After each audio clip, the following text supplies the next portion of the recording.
going on, you guys? My name is Rayge, and we are back today to unpack Void Knight and his introduction here into Marvel Strike Force. He's a very powerful cosmic character that's going to be joining the Hive-Mind team. More respectively, though, Carnage and Venom getting their respective reworks. They're going to be setting the new meta here for the battle nodes, especially if you're going through raids. Now, what's different about him compared to the original Survival Surfer is that he's going to be providing more support, granting ability energy, and being able to actually pull enemies together for some easy negative effect application, as you can see there. He's also really capable of flipping positives and negatives and vice versa. Today's video, we're going to be talking about what he's going to be providing for the team, how to best utilize him, the T4 upgrades, and as well what he can be potentially as an Iso-8. And with every introduction of this character, you can see that there's going to be an upcoming event for him. Hopefully we can capitalize on that. But with this new character as well, typically there's an increase here for the Red Star Orbs. So that's what we're going to be taking advantage of. I didn't actually see that text there, so we are going to have to go ahead and verify this in the way of the Red Star Orbs that we have here. So let's see here. We do see his icon there, which is great. But what we're going to be doing today, guys, is we're going to be trying for some higher red. So even the 6 and 7s, I think there are great opportunities. If you hit the get for additional details, and we're going to see if he does show the 15%. So we do see that live, actually. Yeah, I've saved up a lot of these reds now, and we're going to see if we can try to get a 7 red today, guys, just because now that we're transitioning to more of the end game characters in our roster, we want to be maximizing and getting those characters ready for the diamond upgrade. So why not? And this is a pretty badass character, so let's get started.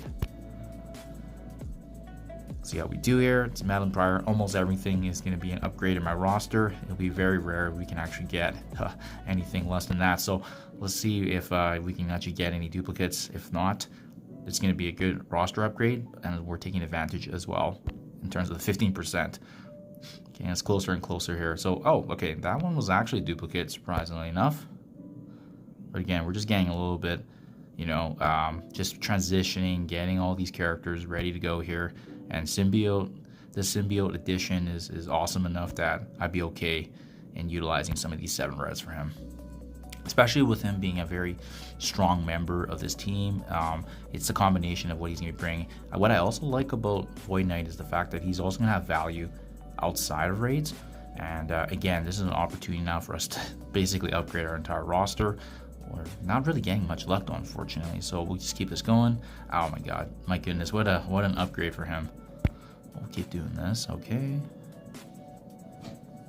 Human Torch here, even getting the upgrade. So hopefully in the future we will see a Fantastic Four. 7 red on Hulk. Yeah, so the bolstering my entire roster here right now. As you can see, I've lost count how many we utilized, but at least everyone's getting upgrades. So far so good. Duplicate on Forge there, that's awesome to see. So we get another chance here. So that is the one nice thing, is if you do get duplicates, we're going to get an opportunity to roll again. There we go, guys, 7 red. Wow. So let's see how much that actually took. We can see the respective upgrades here.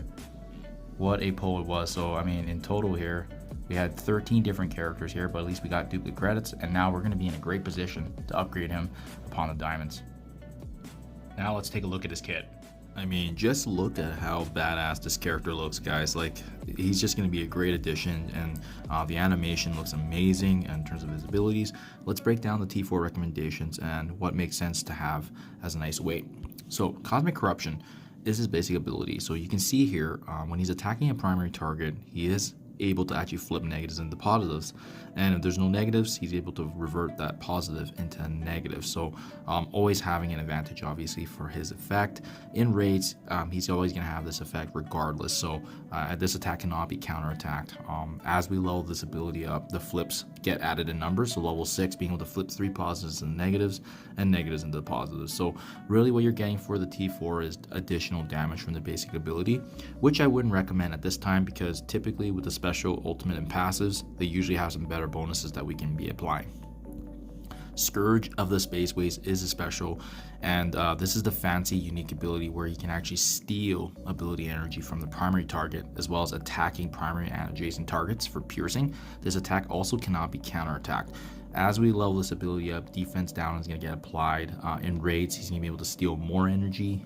Same with the defense down turns getting added up to a maximum of 3 times on the level 6 here. And as well, if you are to T4 this ability, he's going to be able to do this outside of raids, but only up to 1. So for that reason, you really only want to be using this ability if you're planning to use this character outside of raids. Other than that, then the best value bang for buck for T4s is going to be probably level 6, unless you want to take this character beyond that, which I think has more of a quality of life aspect if you are to do that.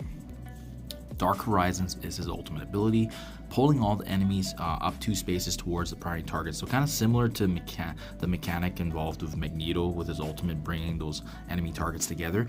This ability also applies an ability block, so gains additional focus to ensure that this can hit. So that means you likely won't need a skirmisher for him to get consistency here for landing this. And as well, the ability block actually lands to all targets that are impacted by this attack, which is absolutely huge here. As well, level 6 being able to flip the positives on targets, and more so all the positives if they are Spider-Verse enemies. So this is really good for characters like Black Cat, where she is dubbed also as a Spider-Verse. Obviously aspects of any kind of Spider-Man characters, the Sinister Six, Superior Six, and so forth.